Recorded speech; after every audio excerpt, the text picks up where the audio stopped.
Shall We Wine TV. I'm Regine Rousseau. In this segment, we pair wine industry professionals with wine enthusiasts to give you a taste of the wines you should be drinking. I am so excited. I know, I'm always excited, but I'm really excited today because we are going to South Africa. Okay, we're just going to taste wines from South Africa, but that's the next best thing. We're going to be tasting the wines of Warwick Estate. We're going to start off with the 2012 Professor Black Sauvignon Blanc. Then we will move on to the 2012 First Lady Chardonnay. And our final wine, which I might take a sip of, is going to be the 2010 Three Cape Ladies Red Blend. All right, so let me introduce you to my guests. We have Jetta Bates. Jetta is a lifestyle expert with Twist Global, and she's the creator of Jetta Setting. Then we have Garry. Garry Thompson won't tell me what he does for a living. Very secretive. Gary's a longtime Chicago native, and he's a friend of mine, and he's also a wine enthusiast. And then my special guest today, and we have a lot of stories we're going to share with you because we've known each other for a long time. Catherine Cumera. Catherine is the regional manager for Broadbent, and Broadbent actually imports Warwick Estate. Okay, so here at Shall We Wine, we take you through the 5 S's. We hear the winery story, we see the wine, we smell the wine, we sip the wine, and then we speak our minds. Catherine, since you are our expert on everything South Africa and Warwick Estate, tell us a little bit about the winery and their story. Well, I love Warwick Estate, and it's got a fabulous story. This is one of the oldest wineries in South Africa. It was founded in 1791. It's the 5th oldest winery.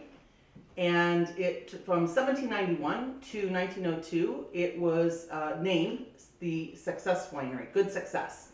And then a gentleman by the name of Gordon, who was in the Boer War, he was a commander. He bought that estate in 1902 and changed the name to Warwick because he was in Warwickshire Regiment. So in honor of that regiment, he renamed it. And in 1964, Stan and Norma Radcliffe bought the winery, or actually bought the land, so there was no winery there at that point. But bought the land. They were looking for an area that had really great terroir. And terroir is all about the soil and all about the climate. And since 1964 to the present day, they have been making fantastic wines. And Norma Radcliffe, after 20 years of producing grapes and selling them to her neighbors, and they got wonderful reviews, she decided she was very interested in making wine. She went to school for it, and she became one of South Africa's first female winemakers in the business. Nice. Girl power. Girl power all the way. She's still a firecracker. Oh, yeah. Sorry, Gary. Sorry. Gary, okay. You're kind of outnumbered here. So she is still a firecracker, and she was one of the first women, or she was actually the first woman to be invited to the Cape Winelands Guild in South Africa. So good pedigree. Great. So if we look at this map real quick of South Africa, all of this area is called the Wine Cape Lands. And Stellenbosch, where Warwick is from, is here. And you have the influence of 2 oceans, the Atlantic Ocean and the Indian Ocean. And we call Stellenbosch the Napa Valley of the Cape. Okay. The soils they're the oldest soils in the world. It's very mountainous, it's beautiful, and it's just, if you've ever been to Napa, and then if you go to Stellenbosch, it's quite the same, except the mountains are a lot higher and a lot taller. Now, you were there recently, right? I was just there in February, my 2nd trip. Okay. It's my favorite country to go to. Wow. Its sheer beauty is fantastic. The people are great. It's a long flight, but it's well worth it when you get there. Did you do business class? Are you kidding? I'm in the wine business. Amen. I could pay the drink at the So no, I wish. It's a long. But you got there. I got there. Once I got there, I was happy to be there again. Okay. It's amazing country. So I'm excited. I'm always excited, but because now we're seeing a lot more South African wines on the market, and people are appreciating South African wines. So tell us a little bit about when South African wines became available and, why there's a trend towards these wines now. Well, South Africa started producing wine in the late 1700s. It was actually settled by the Dutch and then the English. But what happened because of apartheid, we in the United States would not import anything from South Africa. So they were making wine back in the late 1700s, and we just never really got good wine here. The other interesting aspect of South Africa, it was all about quantity and not quality. They produce more brandy than anybody else in the world. So the government told you what to grow, where to grow, and it was about big cooperatives. And so after apartheid in 1994, and the release of Nelson Mandela, it took the powers of parliament to change all those rules. Okay. And so you have a lot of young people at that point that are interested in wine, men and women, and they are in the forefront now of making South Africa kind of on the map, on the international map. So. Awesome. I'm ready to taste. Anybody else thirsty? Oh yeah, I'm let's always, go. I'm always thirsty. Perfect. All right, now let's taste. Again, we're starting off with the 2013 Professor Black Sauvignon Blanc.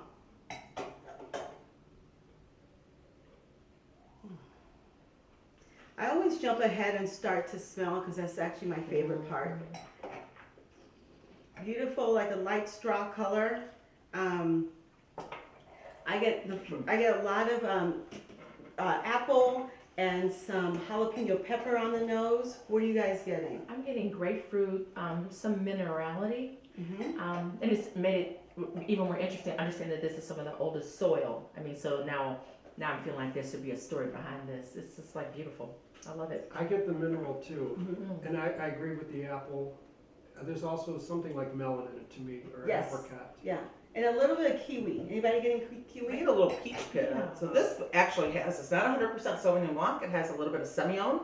And Semillon is a grape, and Sauvignon Blanc too, that comes from Bordeaux in France. And that Semillon adds a little bit of a roundness to it, a little bit of fig actually.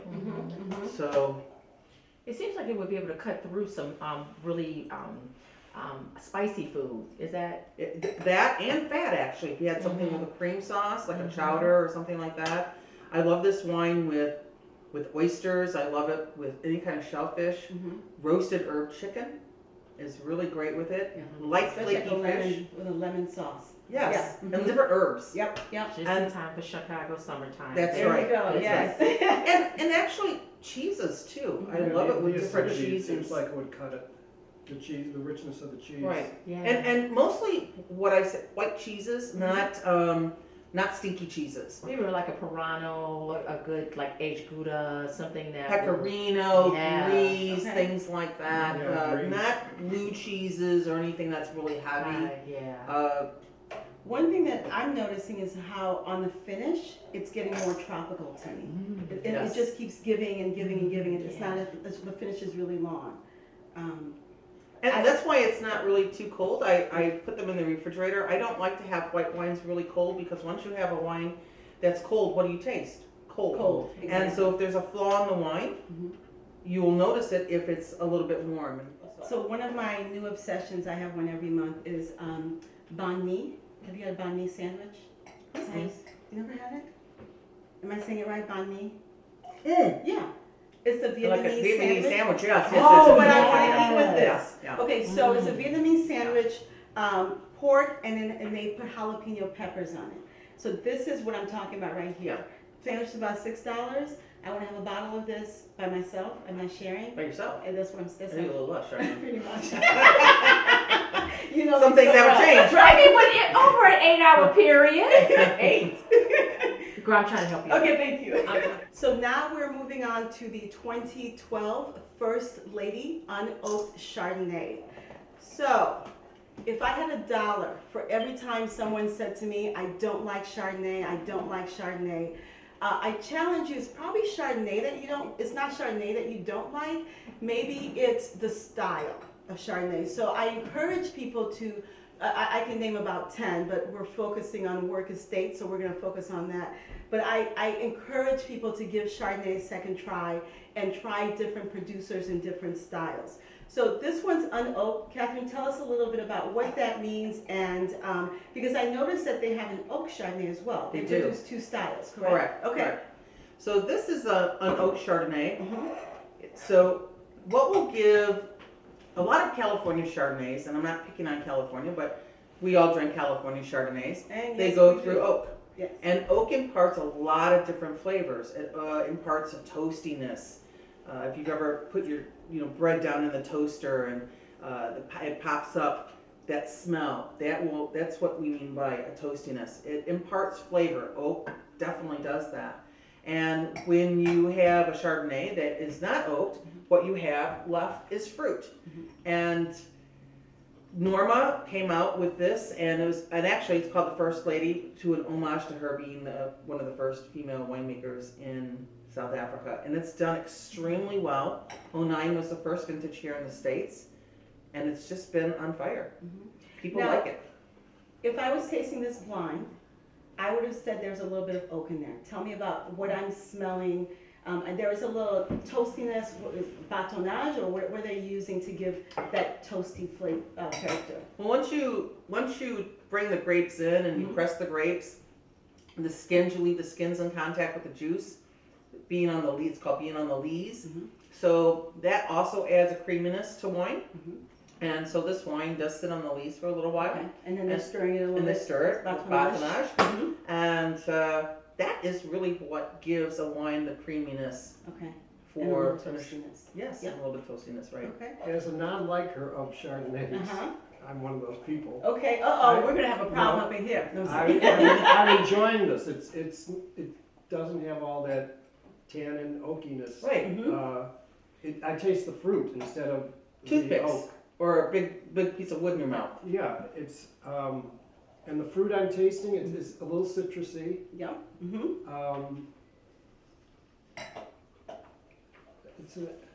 It's like a tart apple to me. I think it's delicious. But I'm also getting some melon in this one.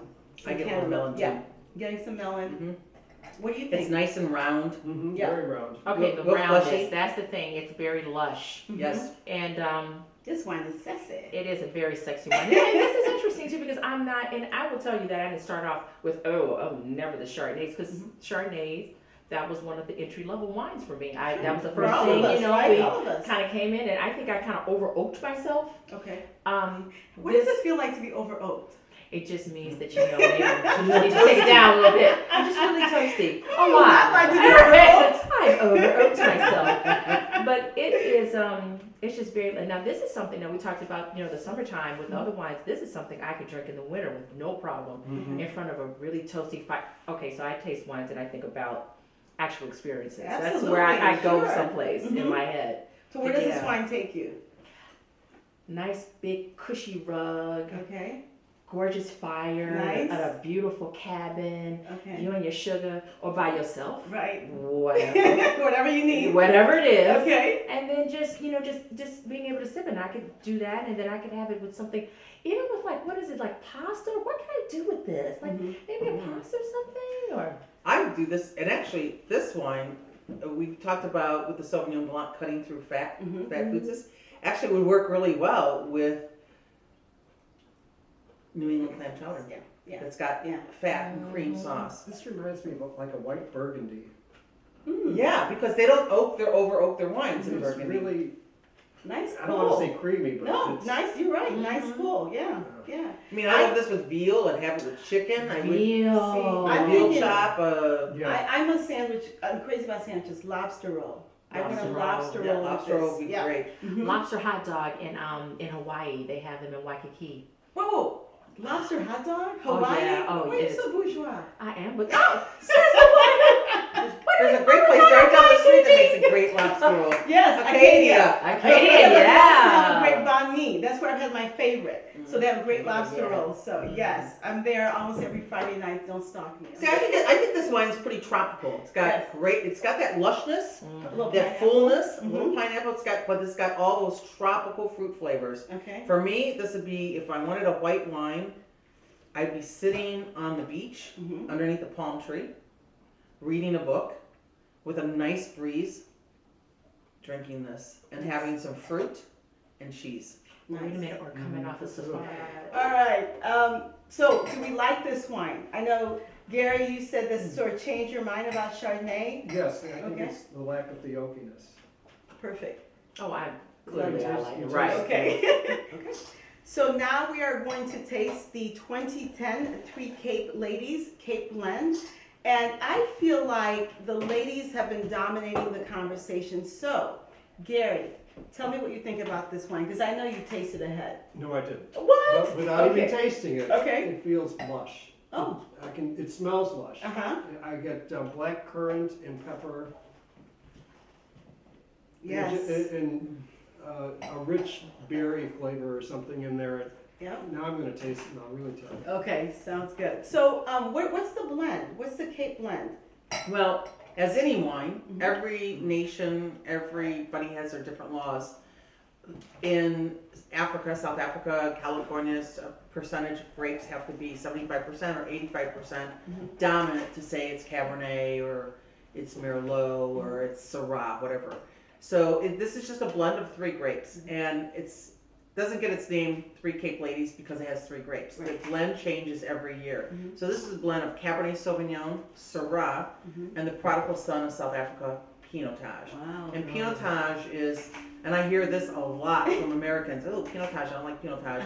It's a hybrid grape, and I call it the yin and yang grape. It's 2 grapes that are hybrid together. So Pinot Noir, and Pinot Noir to me is this very voluptuous, sexy, yes. feminine grape. Oh, it's it's You wonderful. say Pinot Noir and I get excited. Exactly. So is this a Meritage? Nope. Nope. And then the other grape that's in Pinotage is Cinsault, which is a Rhone varietal, which is thick skin and very masculine and kind of packs the punch. So you have the yin and yang. And what you're seeing now in South Africa is all about quality. It's quality, quality, quality. Well, Pinotage, that was the first time I had it, was in South Africa, and I fell in love with it immediately. And I had it with, I think it was lamb with some peri-peri sauce on it. Outstanding. Okay. That Pinotage was delicious, and so when I saw that on the label, I'm like, I cannot wait to taste this. So I'm excited. I love Pinotage with any kind of grilled meats, and I love it with ribs with a sauce because Yeah. the Pinotage will stand up to the sauce. And I just love Pinotages. And actually, Warwick makes a Pinotage, an old vine, bush vine, and it's one of the top Pinotages from South Africa. But this is a blend, as I mentioned, it's got Cab and Syrah, and it's usually, they're about 33-34% of each. So that's why it's called Cape Blend. It's called Three Cape Ladies, an homage to Norma Radcliffe. This blend changes every year. So sometimes you'll have 5 grapes in there, sometimes 3. And this wine, what's really cool about this, has been on the top 100 in the Wine Spectator for quite a few years now. And it gets really great scores. And if you look at the color, look at that color, how deep that is. Yeah. And this is the current release. This sits in oak, French oak for 20 months. So it's got some oak age in there. Something to bouffe. What'd you say? Beef blood. Beef, yeah. Steak, ribeye, things that got some fat to it. There's Short a ribs. What do you think? there's a dustiness in the end that I'm tasting that's really pleasant. I can't pin it down the overriding flavor.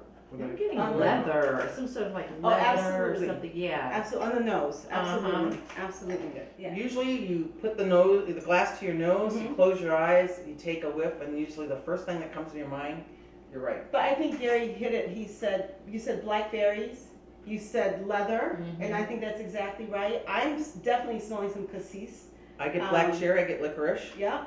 I get a little cedar. The dust, Definitely the cedar. dust, Yeah, the cedar. that Yeah. dust and cedar kind of that's same what thing. and definitely. Well, French oak for 20 months. Yeah, there you go. But it doesn't taste oaky at all. This is the wine that I wish I had through the Chicago winter. Oh, This yeah. is the wine that would have kept me company when I was stuck in my house for days. I mean, it's. Well, why didn't you call me? Huh? Well, you Yeah, had to my drive number. over. You didn't take me to South Africa. That's why I called. That's I have messenger service.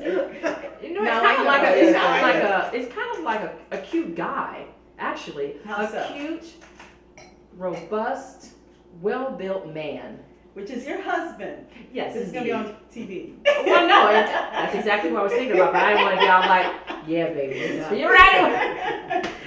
it talk to does, your yes wine. or no. But when you talked about being able to have it during the winter time, I could just, I mean, it's almost like a great hug. Exactly. You know what I would love to have with this? Uh-huh.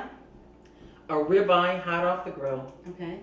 or some Lamb chops. short ribs. Oh, I like lamb chops. Lamb chops would be good. Okay. Well, I love that anything that has lamb. Sriracha, I lamb had chops that I love. with the lamb, with that peri peri I sauce. That agree. is South African all day Yeah, long. I It's had great. I had great lamb a few weeks ago. This would have been perfect with it. So good. Perfect with it.